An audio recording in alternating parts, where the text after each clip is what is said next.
Hey everybody. So the other day, the Turkish foreign minister Hakan Fidan went on CNN Turkey and he made some pretty anti-Israel statements there. I'm going to pull these up and show you what he said. It's got subtitles, but I'll do a voiceover based on the subtitles for those of you who are listening. Here we go. We're not about to back down. We're not worried conflict is our business. What's the problem? The problem is that Israel isn't just my problem. Israel is the world's problem. And that's how we need to frame it. In other words, Israel just isn't just Turkey's problem, isn't just our president's issue. It's just that our president is the one stepping forward to say that the wrongdoing is wrong. That's a separate issue. Humanity needs to have a separate discussion about this. But everyone knows it, feels it, whispers about it in hidden corners. Sometimes they even speak openly, but these are humanity's shared problems, my friends. So we need to call it what it is. These people have become a burden to humanity that we can no longer bear. Their policies, their mindset, their humanity cannot bear this. The conscience of humanity cannot bear this. Political systems cannot bear this. Economic systems cannot bear this. No matter what system you look at, there's no parameter that can bear these people. That is why we always say to the international community, when they ask me, why are you making me the sole problem? I may be the only country speaking out against this and speaking loudly because it's a problem for all of us. If you want to solve this problem, then you have to speak out about it. Basically, that's what he was saying. Basically, calling Israel and these people the problem. And the German foreign minister lashed out. This was just a couple of days ago. He did this. The German foreign minister. This is from today's paper, from today's reporting on Sunday. German foreign minister Johann Wadefel condemned recent remarks by Turkish foreign minister Hakan Fidan against Israel, following a call by Foreign Minister Gideon Saar. Saar called on NATO leaders to condemn what he described as Fidan's sickening remarks. Dehumanizing the Jewish people, presenting it as an unbearable burden, is the classic language of the great oppressors in history, he said. The enlightened world and Turkey's NATO allies must unequivocally condemn this explicit call for Israel's destruction. And so the German foreign minister said that the recent statements by the Turkish foreign minister against Israel are clearly unacceptable. Israel faces an ongoing threat in the region and has the right and duty to defend its citizens, right? And Saar called this incitement to genocide. So, yeah, Israel became a burden that humanity can no longer bear. These people have become a burden that humanity can no longer bear. The human conscience cannot bear these people. Political systems cannot sustain us. Economic systems. Israel is a threat. These people in Israel are a threat to economic systems. Really, Israel is causing economic problems for other people. And then he called on the world to impose the necessary sanctions on these people. Maybe he's referring to the fact that we fight against our enemies and that causes economic disruptions.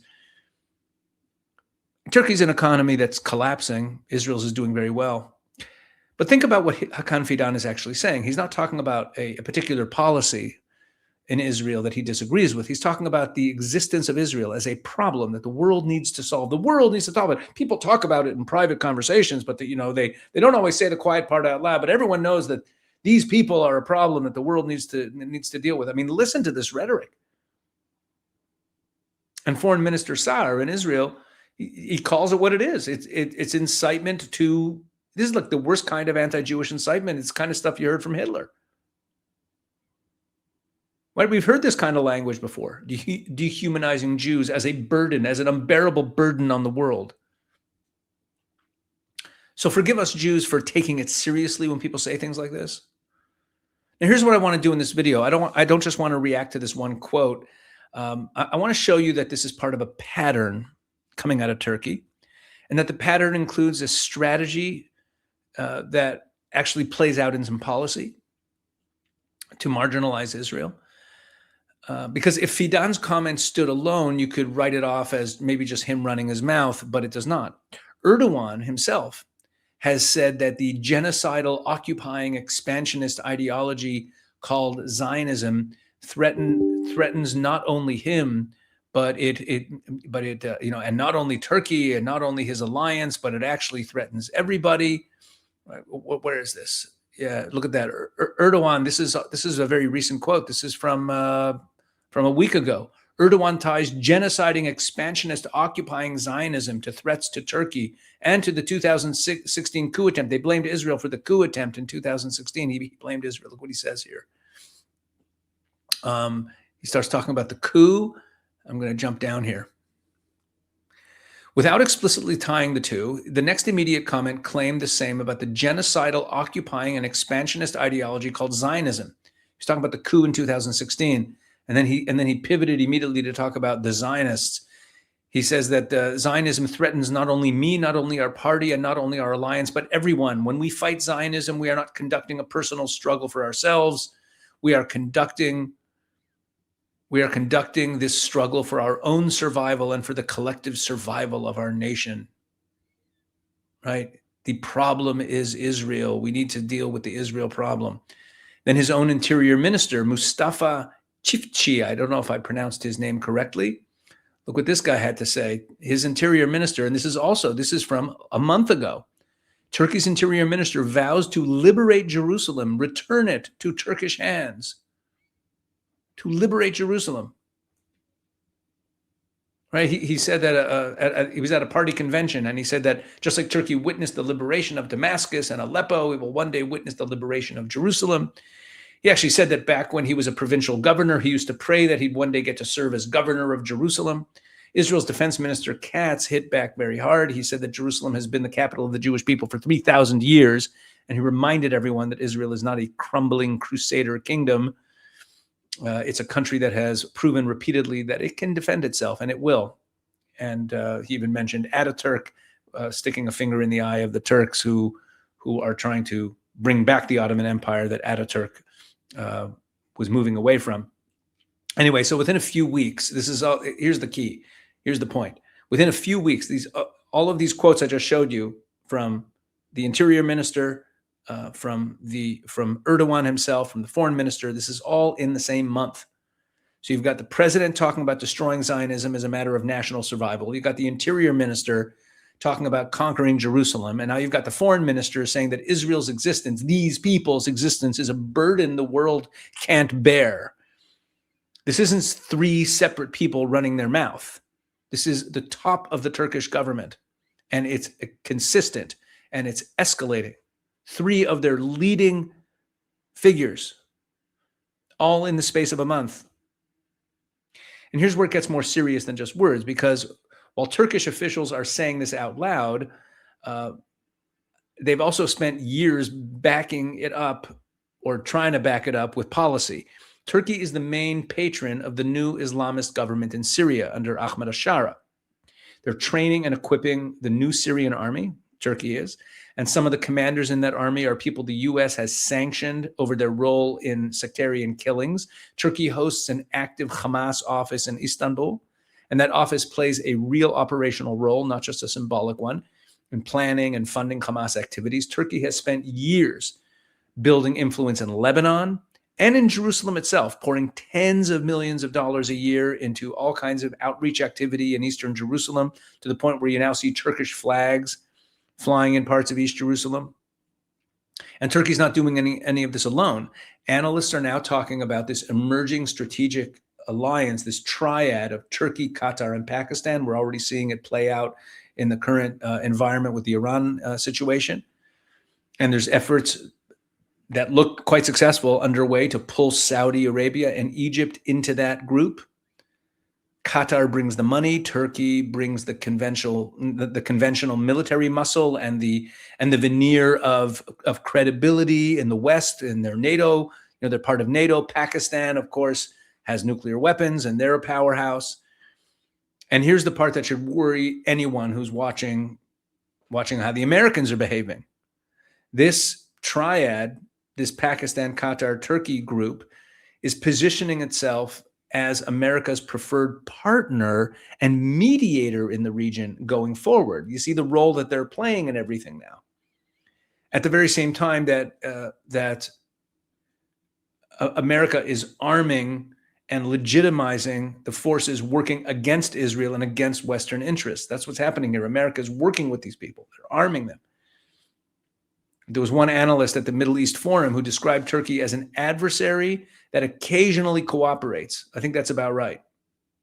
They're not an ally of America, but Trump treats them as one. The West keeps treating this as a partnership. They're part of NATO. What it's actually doing is they are propping up this regime that really seeks to restore the Islamic Caliphate.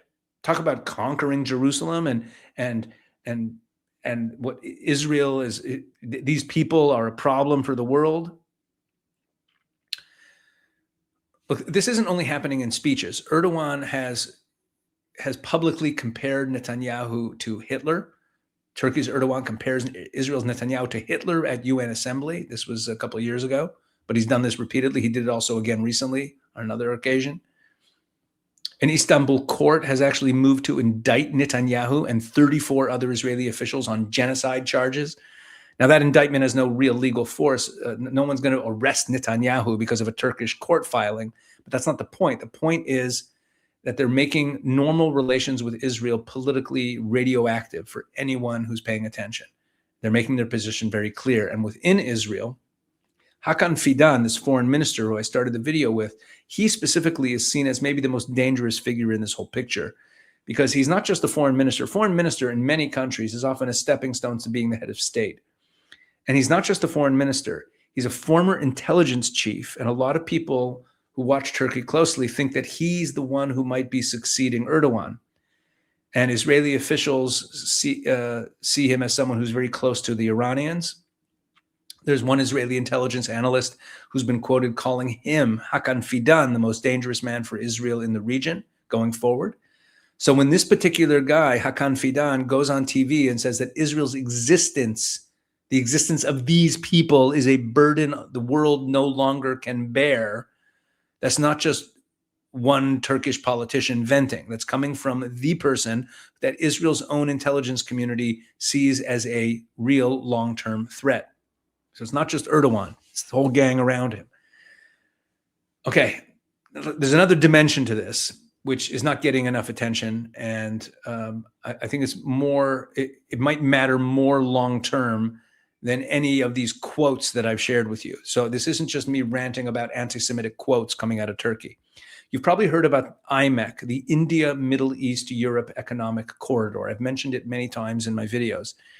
It got announced back in 2023. It's a project. It's a US-backed plan to link India to Europe through the UAE, Saudi Arabia, Jordan, and Israel. The whole idea was to build a modern trade route overland, almost entirely overland, except a little bit by UAE, to build a modern trade route through Israel so that Israel becomes economically tied into the region in a way that makes conflict more costly and normalization more natural. So if you have a trade route that runs across all these countries, trade often creates stability and peace.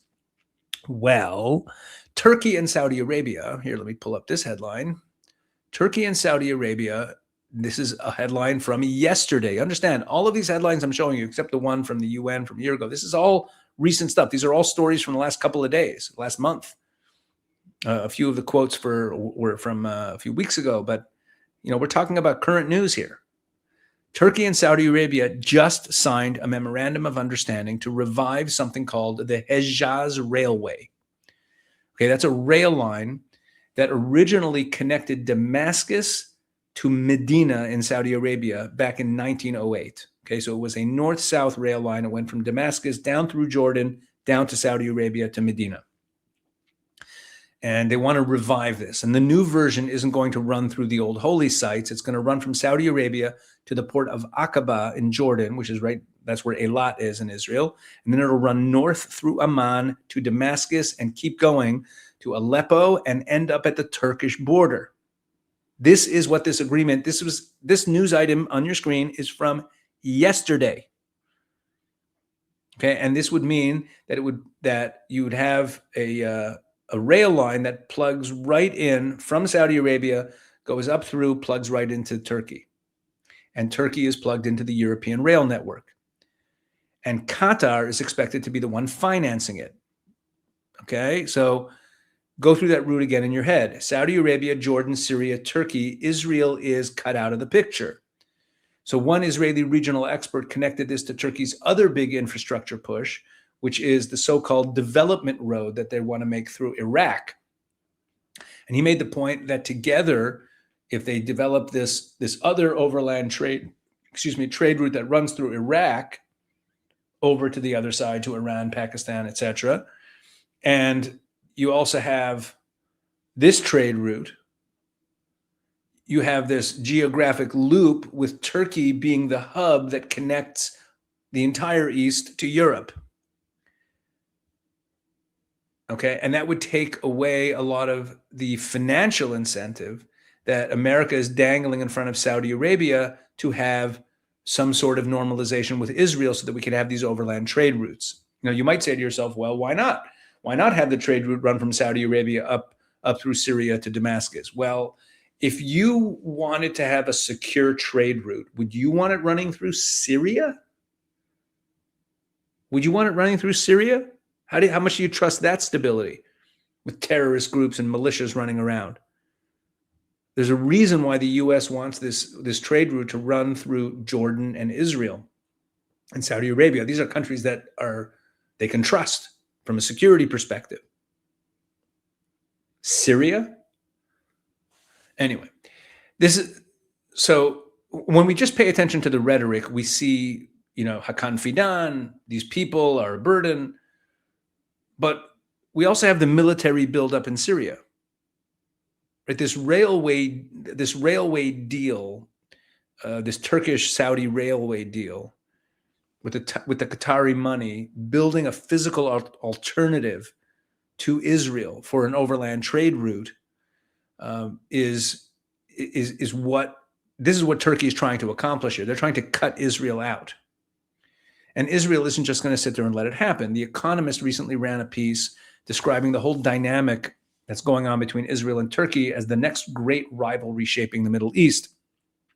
And I think that's about right. Netanyahu has apparently been building his own version of this, something that people are calling the Hexagon Alliance: Israel, India, Greece, Cyprus, and a handful of Gulf and other partners, with the IMEC plan sitting at the center of it.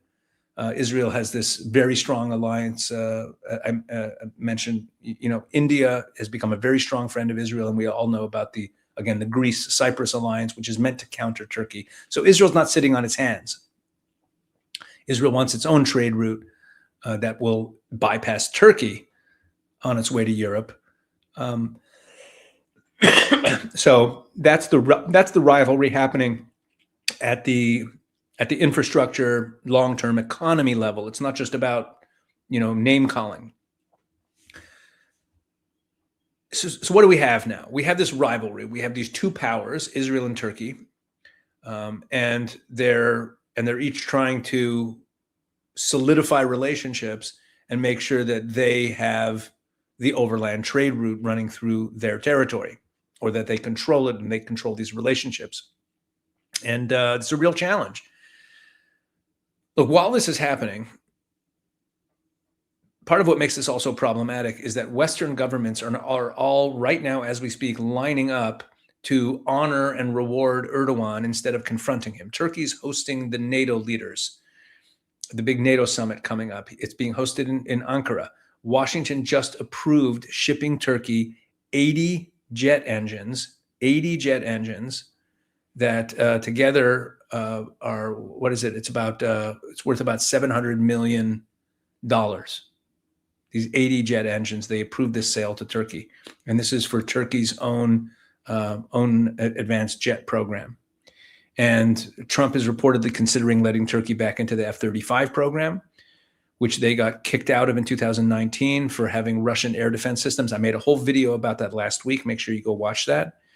The EU, meanwhile, is negotiating major energy contracts with Turkey, including deals for overland networks that would bypass the Gulf, bypass Russia, and bypass Israel. So you've got a government whose president is talking about destroying Zionism as a matter of national survival, whose interior minister is talking about conquering Jerusalem, whose foreign minister is calling Israel's existence and these people an unbearable burden on humanity. And the Western nations are not really doing anything about it. They're not pushing back on this. When we think historically, I mean, like, I don't want to be alarmist. I'm not one of these, oh, you know, the Holocaust. Look, we have a state of Israel today. We're strong. But we should never think that this rhetoric coming from leaders, this type of rhetoric about Jews being a burden and wanting to destroy Israel, we should never just take it as rhetoric. It has real world implications. So here's what I want you to take away from all this. When a Turkish foreign minister says that Israel's existence is a burden on humanity, that humanity can no longer bear, it's not just a soundbite. It's the kind of language that, if you put it together with what they're doing in Syria, with what they're doing in Gaza, with the Turkish NGOs that are operating there, a Hamas office in Istanbul, right? Their influence campaign in East Jerusalem, and they're trying to build this trade corridor to cut Israel out. Turkey is working very hard against Israel at the level of rhetoric, at the level of diplomacy, at the level of policy, militarily. I just don't think enough people are connecting the dots on this. This is a real serious issue. It's not that Turkey is a future threat to Israel. It's a current threat to Israel. So that's what I wanted to share in this video. I hope it was helpful and made some sense. But folks, we got some real serious issues on our hands with Turkey. And yeah, we'll keep following the story, and I'll keep doing updates. Unfortunately, I think we're going to be doing more and more videos about what's going on with Turkey, because they are ramping up the rhetoric. They're ramping it up these days. All right, folks. God bless.